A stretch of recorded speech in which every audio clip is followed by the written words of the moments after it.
Let's make this menu with D3. Sometimes you want to add a menu to a visualization to select certain values to filter the data or, determine what X or Y means. Here's one way you can start with that. We start by defining our menu options that has value and text for each one. This is a random list of cars. Then we have our main function that takes as input a DOM element, state and set state. We define the container selection, and then we initialize the menu value as menu options at index 0, which is this first one, dot value. So that's how we initialize state dot selected menu value. And then here's where we create the menu with D3. We use the data join pattern to create a select element, and we give it a class of form-control. Now this is a Bootstrap class. In the CSS, we're actually pulling in Bootstrap from onPackage. Oh, and now I see it's version 4. That should be version 5. Let's get the right version here by navigating through onPackage, going to the CSS directory, and here's bootstrap.min.css, which we want to get the raw version of. So I'll use this URL, which is the full build of Bootstrap. And by the way, Bootstrap is the OG, I would say, of CSS frameworks.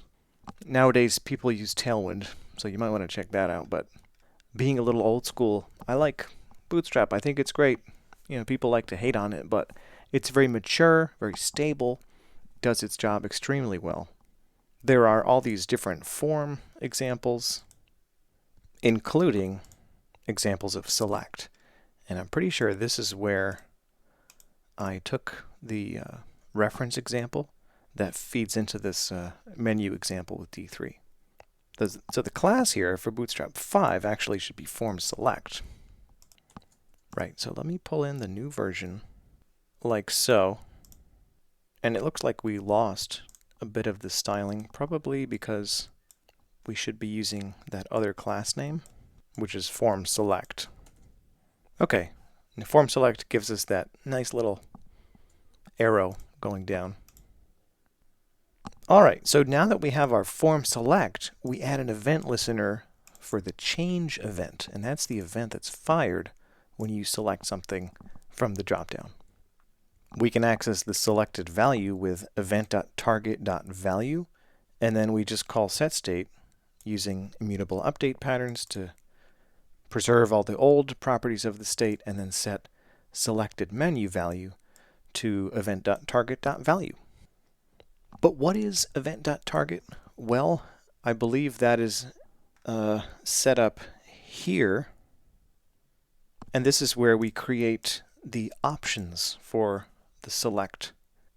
Notice that here we pass in menu options as data, and menu options is this array of 4 objects. And just to get a better sense, let me inspect this element. And you can see that within our UI elements container, we have a select with a class of form select. And then inside of that, as children, we have these various option elements. Notice also that the label and the value property are different. With selects, the value attribute is the unique ID that we can use. So when we use event.target.value, that string is actually what we're getting out. So how do we set up all these option elements from our data? Well, we use the D3 data join to create one option element per menu option. And then for each of those, we set the value attribute to be option.value for that particular option. And then we set the text, which is the text label inside of the tag, to option.text. And furthermore, just to make sure that it's always in sync with our state, we set the selected property to true if it is the currently selected menu value. If we did not do that, take a look at what happens. If I refresh the page, it just happens to be correct because Volvo is the first one. But let's say I wanted to initialize the value to the second menu option, which would be Saab. If I refresh the page now, it says you've selected Saab, which that's what the state is, but the menu, it just selects by default the first element. And so they're not matching. So this is a bug. So this bug can be solved by setting the selected property. So now if I refresh it, it says you've selected Saab, which is correct.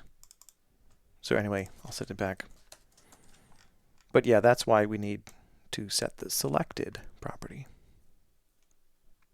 And then finally, we just display the selected value as text, which is pretty straightforward. We just have a div that gets a class of message so we can style it. And it says you've selected menu value, which comes out of the state. All right, that's how you can create menus with D3. Here's a challenge for you. Incorporate a menu like this into one of your visualizations. If you have multiple quantitative attributes that you're visualizing, you can use a menu to switch between them. Or if you have different categorical values that you're filtering by, you can use a menu to determine which one you're filtering to. Good luck!